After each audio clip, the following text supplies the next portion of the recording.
Thank you, Robin, for taking the time. Context of this conversation is that you went through the journey of create and sell your transformational offer. That kind of did a mix of you did the self-study version, but we also had a couple of one-on-one calls. And yeah, you recently shared some really awesome wins of your launch, which I'm happy for you to expand on. And yeah, we just both agreed that it would be useful for the two of us to have like a digestion call, but then also to share it with our audiences, because there will be quite a lot of nuggets in there. And yeah, I guess my intention is a mix of like sharing your journey, celebrating your learnings and wins, and then also weaving in uh, what people watching can take from this as following your passion and turning it into a business and what to do and what not to do, Yeah, beautifully summarized. Can just, yeah, agree to that. even without the AI companion. Yeah, we're still able to do it. Let's see for how long.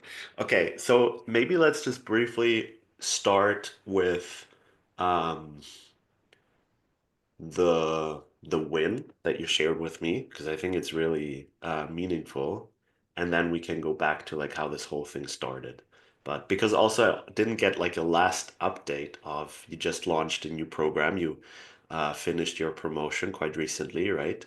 Mhm. So maybe you want to share what is it that you launched and what's the outcome that you have, and then later on, I guess we'll dive deeper into some of these parts. Yeah, so what I launched is a program I called Venture, which helps freelancers and self-employed people to really go a whole loop of like attuning to their vision and then crafting an offer out of that they then like test and validate and launch themselves. Yeah, so similar to also like other coaching programs or like the stuff I learned from your program. Mhm. And yeah, I just launched this week and it's full. I had like a kind of random number of 10 people I wanted to have in there, which I think is also like the maximum capacity I can hold because it involves a lot of one-on-one sessions. Like it's four one-on-one sessions, it's four group calls, and it's like online learning content. Yeah. And I think I'm in a max of my coaching slots, which also feels like a win. I just kind of started one-on-one coaching and now I'm booked out, and that feels great. Yes. And also feels great to be working with people for a longer time. Yeah, it gives me so much joy. I can't wait for the next session. So yeah, the joy and the passion was also something I mentioned. It's really quite strong. Just like so excited about this project. I get up often at 4 or 5 a.m. in the morning and I have to create the content for this thing. And I'm it's just like such a playground for myself, but also for my clients to, yeah, become visible. So that's cool. 10 signups. Actually, I got a 11th one just today, where I also like created a version where you only attend the online course and then you don't get a one-on-one coaching. But Yeah. yeah, that was kind of cool to see. There is a scalable option, like because I Yes. could technically hand out these places without limits, and then one person got it, and that's kind of cool as a little first test run. Mhm. Yeah, so 10 signups, and I made around 6,000 euros, which feels good for a first launch. Like considering all the time that I put in there to like design it and promote it and now like do it, Yeah. it's not my highest paid job, but still it just feels good to be, valued and acknowledged in this work. Yeah, great. And also to, and with that, maybe we can also go to the start of like how we met and stuff like this, because you've, with these sales, you've validated something there, which I guess you weren't super clear whether this would work out or not when we met. So we met sometime at the end of last year, and you attended one or two of my master classes. and um, yeah, then you joined Create and Sell Your Transformational Offer. And I remember the first conversation. Uh, I mean, I'll let you share the biggest part, but I guess what sticks out to me also in your sharing of your wins was like this desire for a greater sense of purpose next to the work that you're already doing that feels to some degree fulfilling, but there was like a part that's missing. And yeah, I'm hearing that to some degree right now. There's a greater fulfillment of passion with this new project, this new launch. But yeah, do you want to share a bit more of like where were you at when you got into my world? What was going on for you? What were desires, questions that you had at that time? Yeah. Yeah, so as you said, I have been self-employed for quite some time, and I did mostly work in the kind of business to business sector, which was good, and gave me passion and joy and money in a way, but it wasn't fully my thing. And I always shied away a little bit from this like B2C, like business to client, like open social media kind of field because I just didn't know how to do it and how to get people to buy my stuff. It's like very, very easy to talk to businesses with budgets. It's a whole different things to talk to people with their own money. And I basically, when I started out, I just did not understand the game. I kind of had the intention to do more coaching. I wanted to work with people one-on-one because I'm highly passionate about purpose and personal development and these things. And I had started out before we met, just, promoting content and having like a coaching offer on my website and starting a newsletter and these things. So I did that, but I wasn't really effective, I would say. I just did a lot of random actions that I thought could be could be nice or that I just copied seeing other people doing. And yeah, and I realized I'm not the first person doing this, and there is obviously something to be learned, and maybe I should reach out to people who know how the game works, and that's how I discovered you, and we got in contact, and then I joined the Create and Sell Your Transformational Offer thing because I also realized how important it is to have a clear offer. Mhm. Um, yeah, and also I didn't really wanted to sell one-on-one coaching sessions because just is something it's like a lot of effort for a limited time and money kind of slot. Mhm. Yeah. So okay, so you were clear you wanted to work more with people one on one, and you started kind of trying out different things of like being more visible and being like, hey, I have one on one coaching. Uh, you can book me if you want, but then it didn't feel like what I'm hearing is it didn't feel like you had like a clear strategy or like real clear pathways for people um to actually approach you, and which I think is a struggle point that so many entrepreneurs in our circles have, where it's not like you don't get any sales. I mean, I used to be like this a lot, and what then happens is that people approach you because just they so resonate with you that they're like, I don't really care what the offer exactly is. I just I like have a sense that you could help me. And, to some degree, I think that's always going to be part of running a business because relationships really matter. But it does lack a strategic piece of like, okay, people still don't probably fully understand, like, okay, what can I actually get from this? They're just like, hey, I resonate with this person. And so I want to work with them. Hmm. Yeah, I'm curious so you said that one of the reasons you went into Create and Sell Your Transformational Offer was this clarity that you didn't just want to offer like one-off one-on-one sessions, that you were interested in something larger. Is there anything else that you felt like, uh, there's something that I think I can learn if I join this program? Yeah, I think just like the whole alignment of like my offer and my message and my positioning, Uh-huh. all that was pretty unclear before. I just like Yeah, tried many different things, and I like now looking back, I had many different offers and many different messages for different people, and that's why I didn't really land because there wasn't like this clarity and this focus of intention. And yeah, just by investing so much time and money and focus into this one offer with you, everything became more aligned. Like then my content strategy became this like became a strategy. Before it was just like just random content, and now it was like, okay, I gotta like if I want to launch this program in 4 months, I have to do this before, and I could really like backcast, and then things became more aligned. Yeah. nice. I'm curious to hear one thing from you because that's something that I've heard so many people I've worked with say is like, um, I like only now that I have this strategy am I realizing how unstrategic I was before. Like it's almost like seeing, um,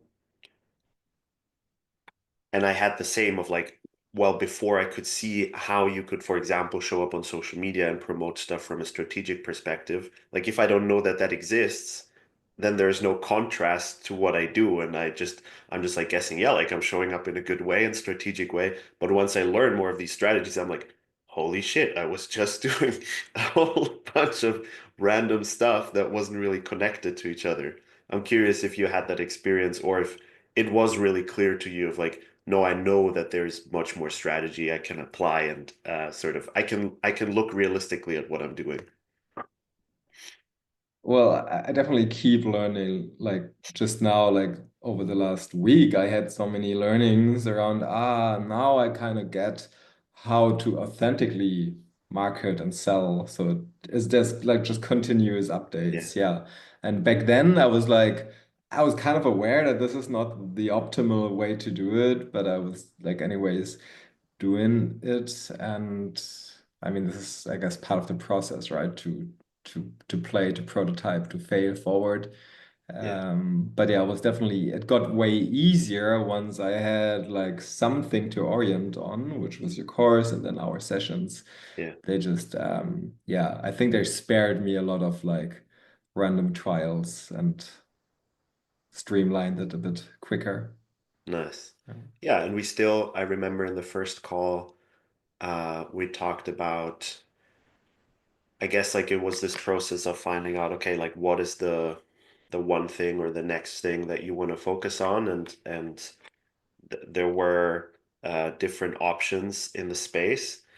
And one thing that I really appreciate about how you were present in this process was um, I gave you a suggestion or a feedback um, because you said like, "Oh, I'm thinking about going more into business coaching," and I said, "Well, you don't have that much experience or feedback there, so it might be easier or faster to go in a different direction where you just have like more of something you can reference towards."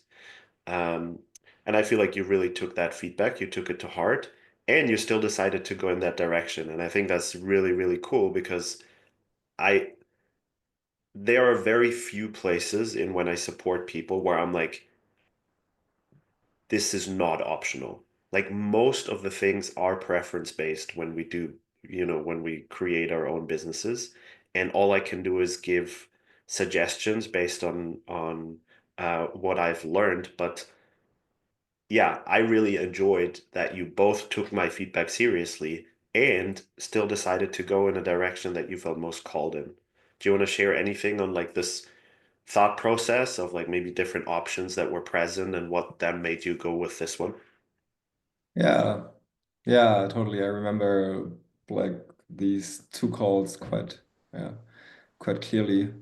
And yeah, I think, well, first of all, I think that's a common problem that many people have in that stage is like you have so much you could do, and maybe one thing is more intelligent in the sense of like for me, being a professional graphic facilitator would have been very easy and lucrative to do something around visualization, like teaching people how to draw, but it wasn't fully my passion. So then there's a thing that makes you that's maybe more passionate, but there's a question: are people getting it, and are you like, do you have enough proof that you can really support in that?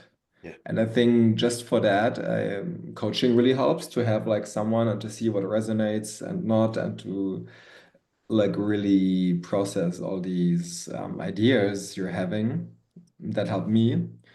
And then, right, in the first call, you gave me the feedback. Yeah, you're just starting out with this. Like, offering a business program might be a few steps further. And yeah, I took it, and that was around the like Christmas, New Year's kind of like time where I always go inwards and I reflect. And I took that with me and looked at my options. And then actually, I was the next session where I think I started drafting offers, but it wasn't fully clear yet. And then it was also your support where I think we had a moment of tuning in what it is that I actually want to create. And it became clear Mm, I am most passionate about the business piece and to support people into their creative expression by teaching them these tools that I'm also right now learning. And yeah, there was a sense of actually kind of blessing, mm, like you being my mentor in that moment of mm, you saying, yes, if that's the thing, Robin, go for it. mm, And that was a key moment because then I realized also with the feedback that yes, that was the thing I was most passionate about, and that I wanted to go for this. And afterwards, everything else like came into pieces, and I learned like I just had to learn a lot about business so I could like offer a business program, yeah. and I really put myself into yeah, into kind of like a delivery situation there, which was also like, I think, maybe that's something we can talk about in a second, something that helped me a lot in that process to have a program and to have a launch and to have something I had to deliver, like all Yeah. these stakes. Yeah. Um, yeah, Nice. See, well, it was beautiful. I don't even remember that moment. I had it more in yeah, it mind when you happened. came back with the clarity of like, no, I want to do this. But now that you say, yeah, I do remember this, and it's cool because I've had similar moments with mentors before where it's so helpful to have that blessing from the outside because from the inside, like to about 2 years ago, I was still I was more known as a men's coach and not a business coach. I had by then already had more like business coaching clients, but to the outside, I was still something, but not a business coach. And then I went into a longer business container, and um, yeah, the mentor there, May, she gave me that feedback of like, hey, you're a business coach, like that's what you're doing. You're just not calling it that. And I realized like, yeah, I'm hiding. It feels scary and vulnerable. And I needed that. I needed that gentle kick to be like, hey, that's what you feel called to do, so do it. And then obviously it's always important to uh, especially when we're newer in a certain field, to maintain a sense of integrity and be like not overpromise or pretend to be someone that we're not, but at the same time also not downplaying ourselves, right? Because for example, you have experience of creating a really successful, profitable business, and I imagine that also uh, helped you. Or, yeah, I'm curious to hear from you, but I can imagine that that gave you some confidence as well. It's not like you've never run a business before, um, but you actually do. Yeah, yeah, exactly. That's also what I said. I think that's an interesting piece, the one where I think so many in our bubble have this imposter syndrome where they always think I haven't learned enough, I haven't done enough. And I have had enough of this pattern. So these days I'm really like more leaning into the courage and to the edge and saying, okay, come on. I've been like running a pretty successful business for 5 years. Like, yes, I'm still learning the whole like social media B2C part, but that's also just one part of the game. Yeah, And then I think I could, and I'm still tuning more into like what's my unique, like way of showing up. And that was also cool to see you. That's David's style, that's my style, and to really get a sense of these different styles. yeah, And and then I realized, yeah, people who resonate with my style will come to my offer, and they did in the end. And I keep learning what it is that I specifically can give people, and then I see, and that's what other people can give, and that really feels more like a big, cake win-win situation. Whereas before I was maybe like, oh, we're all doing business coaching. yeah. Does the world really need more coaches? And now I'm like, yeah, hell yeah. We need so many more coaches like looking out there, like seeing the world and the current state. Yeah. Yeah. Yeah, beautiful. That's a beautiful moment I remember as well. An exchange that we had where you brought this up to me as well of like, hey, how does this feel to you? That I'm learning stuff from you, and I also feel called to go into that direction. And obviously there's valuable conversations there around, uh, yeah, I guess like intellectual property or just giving credit to where we learn from. But generally, my attitude there is I very rarely experience myself to be in competition with other people in my field because most people that come to me don't compare me to five other coaches. They come to me because they're like, hey, I resonate with you on so many levels that I trust you and the offer. And Mhm. so, and I've had that experience many times. And yeah, I think over time Yeah. it just creates this sense of like, as you said, like, yeah, people will resonate with different things. And also I recently had this insight because you were talking about imposter syndrome. I think another challenge that many of us have is this perfectionism, and the way it can show up is Mhm. like, well, like I don't feel like I'm the best in what I'm doing. Why should anyone choose me? And the answer that's been coming to me recently is like, first of all, what the best is always really relative because it's always relative to the person joining. And ultimately, it's not that important that you're the best. It's important that you help the people you work with really take their next step. And and for that, you don't have to be the best. You might need to be the best fit, and that's again where we can talk about resonance, but it's yeah, we don't have to be the best at anything to really help people. And I think it can really hold us back, especially when we look on social media and how people present themselves there. It's very easy to feel inferior and to feel like, oh, there's so many things I still need to develop before I can confidently step out there and promote my offer. Exactly. Yeah. Any thoughts you want to add there? Yeah, I want to double click maybe on this. Like we are all creating our own niches because that's really, I think, an update we can all learn. Having like kind of learned the normal economic model of like there's like an all-knowing consumer who's comparing all the prices and gets the best kind of coach in the end Yeah, in this case. And it's just not like that. Like the people who are in my program, they don't know any business coaches and but they know me and they resonate with something with me. And then I'm like, wow, Robin is doing business coaching now yeah. and feel drawn to that. And I'm really saying that as I'm becoming aware of it, that is like, I really want to have that download of like, yeah, there is no competition. It's not like people are like scrolling on social media looking for the best business coach and like comparing their profiles. It's really like I think we are all invited to go wild out there and to show ourselves, and then there is the resonance. Yeah, Mhm. that's really something that's coming for me right Nice. now. Yeah, and just to add, there are people who do this. And if you go mass market and you want to become really big, those things you need to start thinking about. But we're very far away from that. Like we Yeah, could, both of us, we could scale probably 100x before we would need to start thinking about these things. So, yeah, sometimes we ask ourselves questions that only big brands need to answer, but not like this concept of 1,000 true fans, which is quite well known, Kevin Kelly.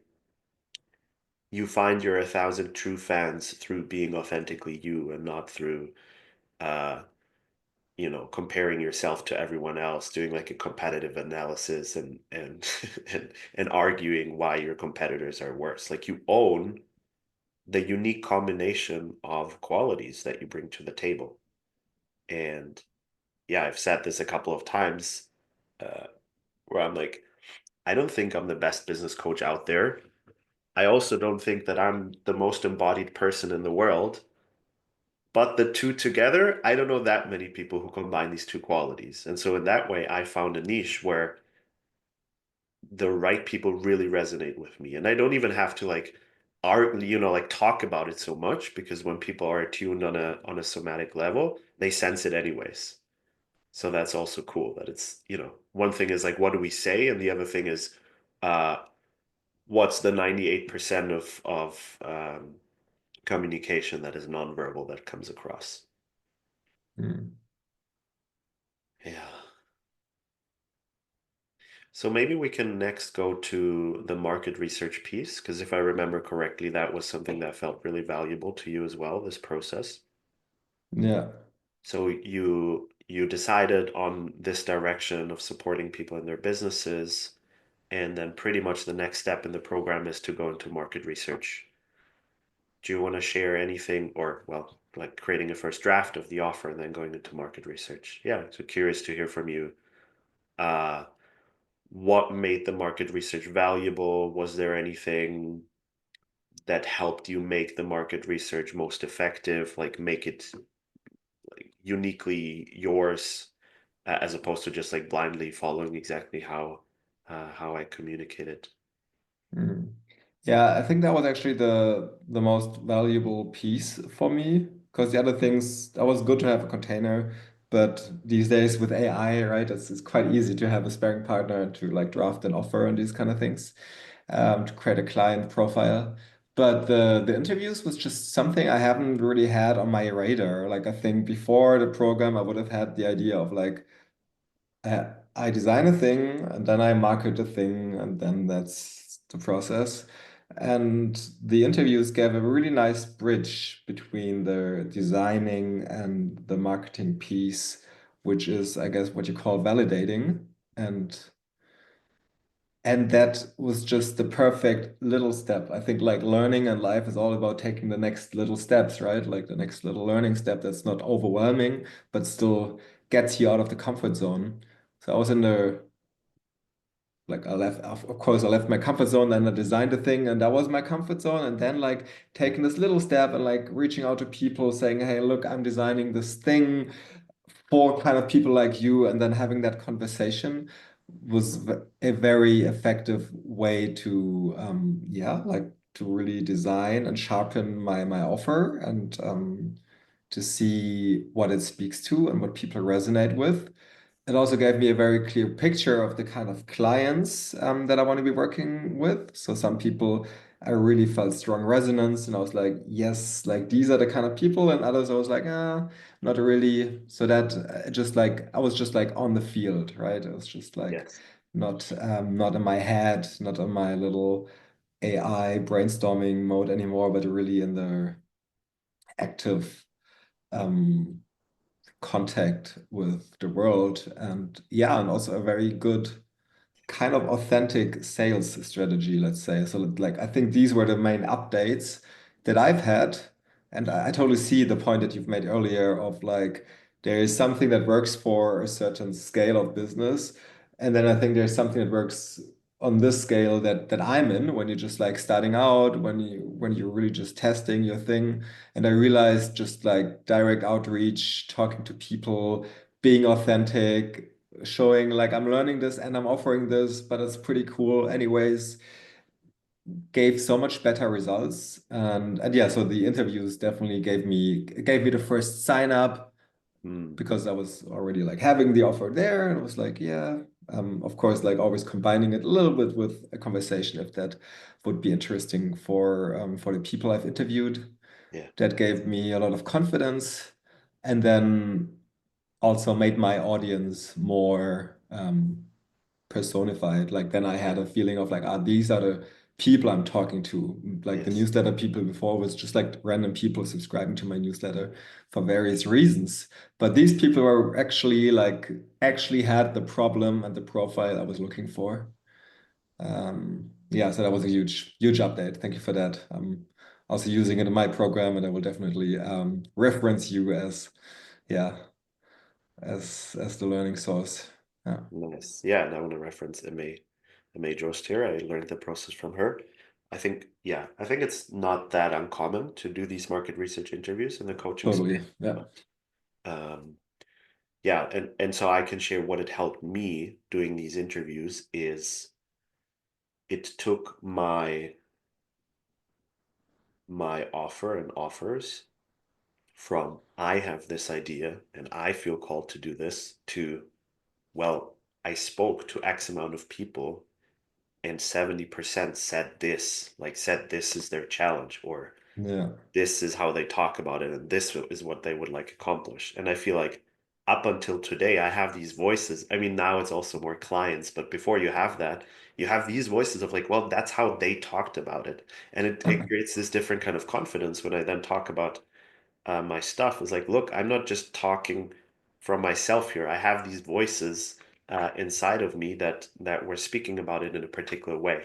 And I think it really helps to um, yeah, have a much better and, as you said, personified understanding of your audience. And it's so much easier to then to have a relationship to your target client because it's not this abstract thing you developed with AI, but it's like certain people. And I've shared this before, like sometimes when I create a piece of content, I literally speak to one person that I had a conversation with. And sometimes it's like a mix. It's like this avatar that's a combination of, let's say, like 8 people I had a market research interview with who I was like, wow, I really want to help these people. Yeah.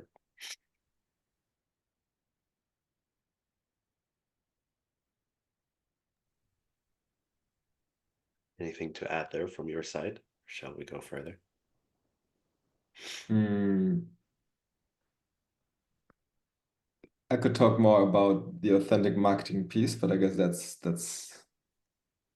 could Yeah, be the further that's maybe thing. like the next step. So, Yeah. so the next thing we would do after the market research is to refine the offer with the information that we got from the interviews, and then basically it's launch time, right? So we step out, and there are different strategies that I share of how you can get your clients in. And yeah, you tried out several of them, like you did master classes, right? You started becoming more public on social media about the offer. And what you shared with me, what really worked for you was like direct outreach. Yeah, well, in the end, it worked. In the beginning, direct outreach is really bad for me. Like there's this one exercise where you ask to send out 100 messages to 100 people, and that didn't create much resonance. A little bit, but um, so there's definitely something I'm learning, or I learned around how to speak to people because I think there's this trigger, and I see that trigger in many people who want to learn business and marketing from me, and I see it when I do sales. We're all a bit skeptical when someone wants to sell us something, right? And I think I've in the beginning I've caused that skepticism a Yeah. little bit with just like using the normal language that I assumed I should be having, and this is really just forming in my head. But so direct outreach didn't really work. What really worked was posting into groups. Like I'm part of many networks, Yeah. and writing, posting into the groups, offering like free get to know calls and the master classes. Like Hmm. all these things where people don't have that skepticism, but are like, I see Robin is doing these things. I want to check him out, and I can either join a one-on-one call or one of his master classes. Like that really worked and got these people closer to what I can offer. And then it was easier to Yeah. Mm-hmm. Yeah. Mm-hmm. Mm-hmm. Mm-hmm. Mm-hmm. Mm-hmm. Mm-hmm. Mm-hmm. Mm-hmm. Mm-hmm. Mm-hmm. Mm-hmm. Mm-hmm. Mm-hmm. Mm-hmm. Mm-hmm. Mm-hmm. Mm-hmm. invite them into the journey. And and yet And that's a really beautiful story, right? Just like a week before launch, I was still like 4 out of 10 signups, and it was also a pretty rough time. Um, the whole past months before launch, I was really, okay, is this gonna work or not? And am I going to fail or not? And it really brought up many patterns within me. I was really like, I never thought that showing up is such a psychological process. I just thought I posted a little bit on social media, but it really brought up deep fears and issues, attachment issues, whatever, like really deep shadows. Anyways, I kind of made it through there. And then the week before launch, I was just like, I just want to fill this thing.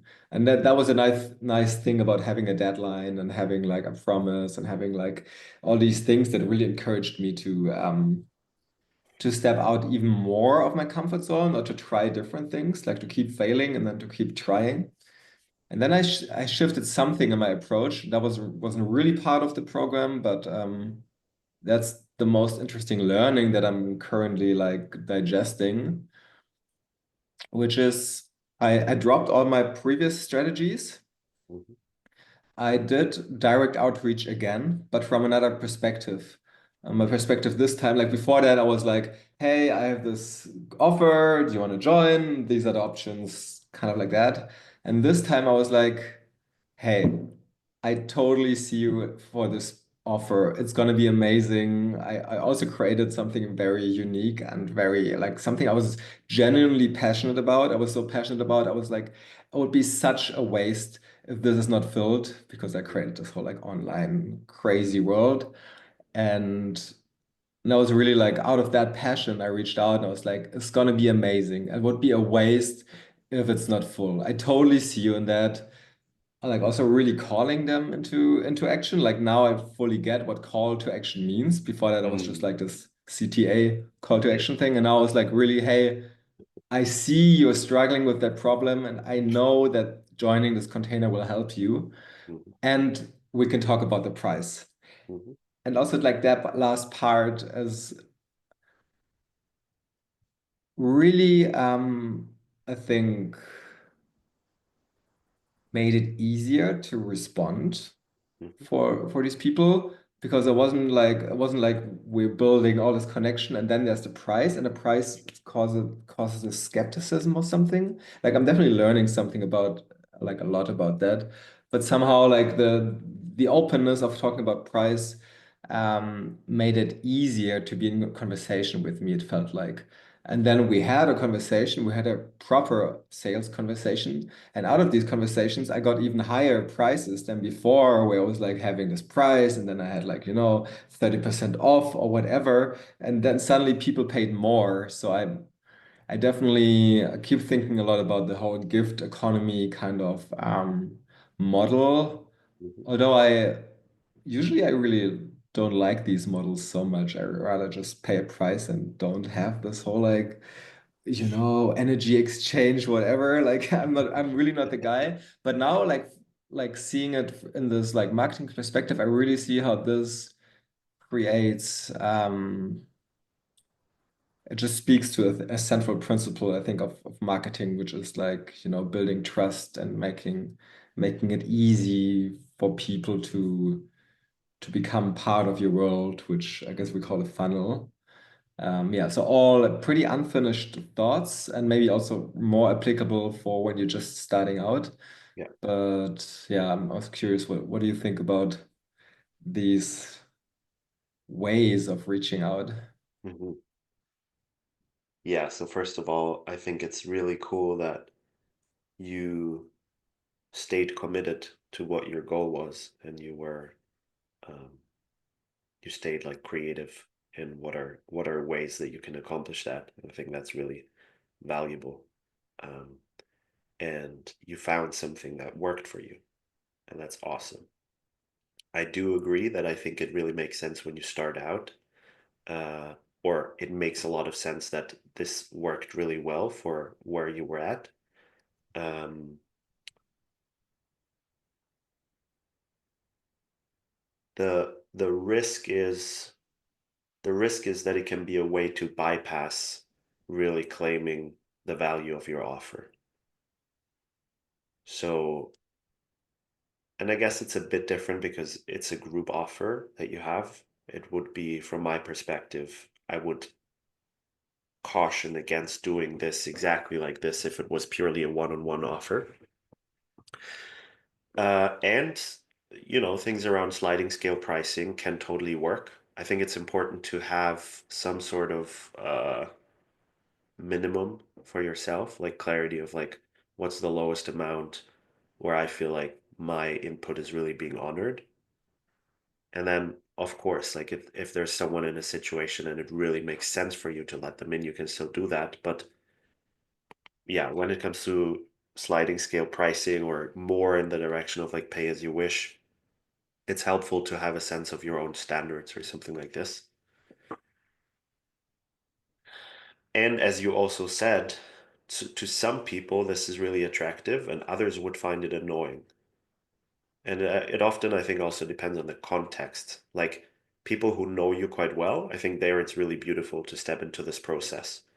But if someone just knows you from social media and they're following you and they find you really cool, and then it comes to you selling something, and then like your sales pitch in the end is like, we can talk about the price, it can also be a bit of like, okay, why is he doing that? Like, Yeah.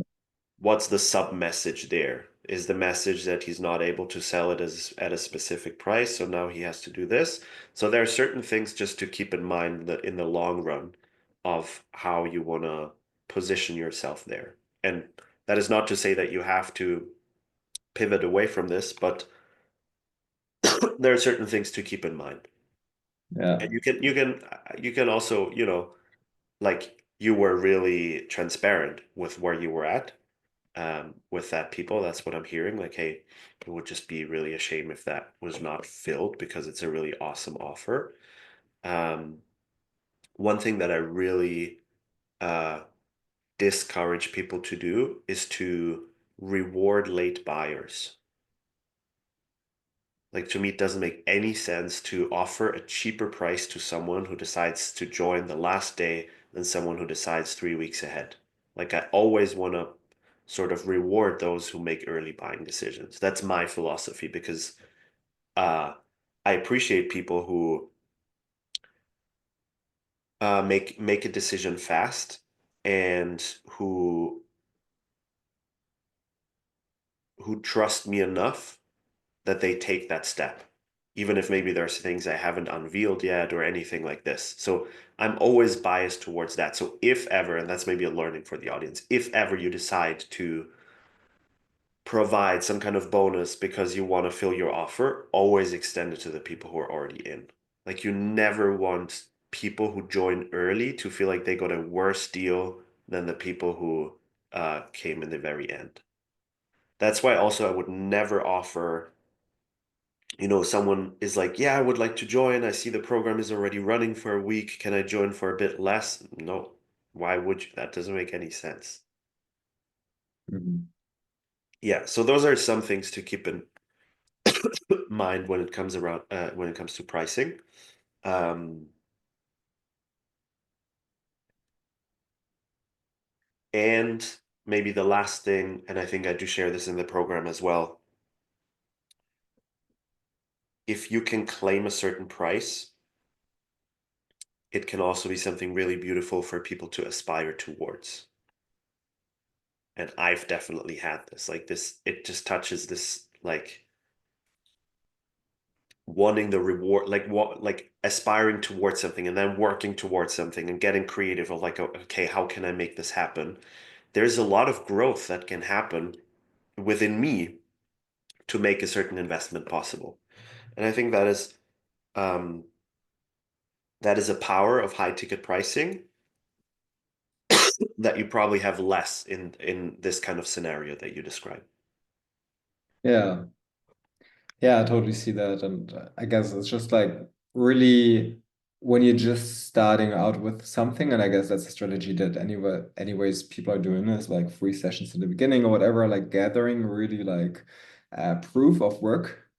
Um, That's, I think that was the learning in my stage that I realized, okay, I'm focusing so much about like selling kind of high ticket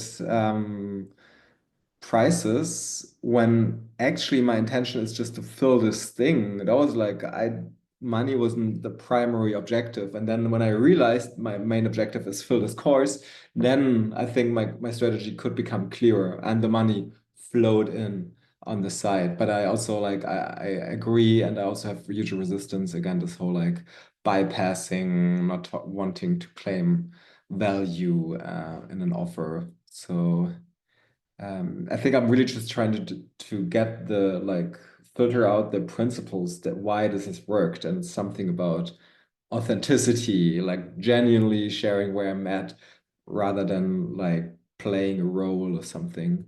And there's something about making it easy for people to make the step. And I think that can also be done in high ticket pricings. Like that's something I want to research. But just I think before that, I wasn't so easy to book the button. There was something that held people back. And maybe it was just also because I realized this is Robin's first offer. Why should I buy it? And it was maybe easier for them to say, okay, let's see what he has to offer, and then being sucked into, so to say. Yeah. Yeah. Yeah. And we can do these things intentionally. Like if the less you talk transparently about the price, the more people you will have taking a step towards you with like a, a free consultation or whatever it is.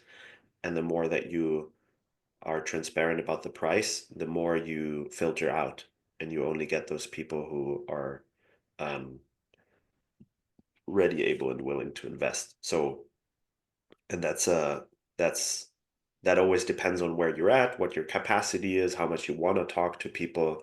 Like sometimes I really like to offer free calls, and other times I really don't. So that's always something that we can play with, like how accessible do we make ourselves? Yeah. Well, Yeah. here we are, seeing the time. So good if we come to an end slowly. Um, yeah, so you did the market research, you tried out different strategies, and in the end, what I mean, I also don't want to diminish the fact that you got 4 signups before you did this last thing, and we were in touch then, and I tried to share with you how awesome that is that 4 people joined you, and understandably, you were like, yeah, but I wanted 10. Yeah. That's But the thing about yeah, setting high goals, right? Like maybe 10 yeah, was a high goal, but yeah, it made me very dissatisfied at the moment, but it also yeah, pushed me. yeah. Uh, yeah. Cool. Well, the program has started, right? Or is just about to start? Yeah, I just had my first two coachings and it's getting started. Yeah. Amazing. So, what are next steps for you? What's coming up for you? Oh, yeah, just fully delivering on this program. Actually, also like kind of over delivering, which doesn't feel like effort, but it's just so cool, so awesome to share all of my knowledge. And I really want to help these people in showing up. I'm genuinely passionate about that.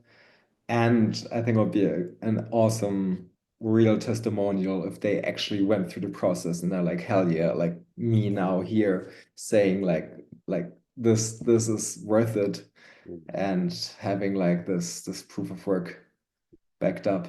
Um, yeah, and also just enjoying summer, spring after this whole, it was such a process, David. It was like so hard to go through this whole showing up and get low social media resonance and questioning myself. And so yeah, for now it's also just like celebrating and enjoying and harvesting the fruits and letting the rest emerge bit by bit. Yeah. Mhm. Beautiful. Yeah, I'm really glad that you uh, stayed on track, that you didn't just stop, because obviously you could have been like, I don't like this. It's too hard. Things are coming up that I didn't expect. Fuck Yeah. this. I'm going back to the business that's already working. but you actually persisted, and that's cool. And results came. And I think it's also a good learning that when you promote something, never stop early because most buyers come really late. Unless you already have like a big audience of like hot buyers where you're just like you mentioned something once and people jump on track. Yeah. Like when I promote anything, whether free offers or paid offers, a lot of people jump on board in the very last minute. And I'm the same, so I cannot blame them. Yeah. And in a way, it also feels like a principle of life. Like it's really testing you, like, do you Yes. want that? And Yes, then exactly. you stick to it and then you get it. And basically what you're just doing is like, I think one of the primary values I see from coaching and especially business coaching, um, when you are kind of like validating, but also just like supporting with this. Like it feels a bit like a big brother kind of energy. Just like the few chats we have, and you're like, yeah, man, good job, whatever. I see that's really your style. And I also like realize that is like a central piece because all the information is out there, right? Why do we need business coaching these days? And I think one central thing is like AI cannot yet be our big brother. It cannot really like I cannot feel like, wow, now I'm proud. I've went with David through this program and and now he sees what I've done and that's the whole level what I'm taking with me, where I'm like, cool, and now I can be the big brother for other guys, and really like something I learned from you is really like just cheering up, just like just being there and just like hell yeah, good job.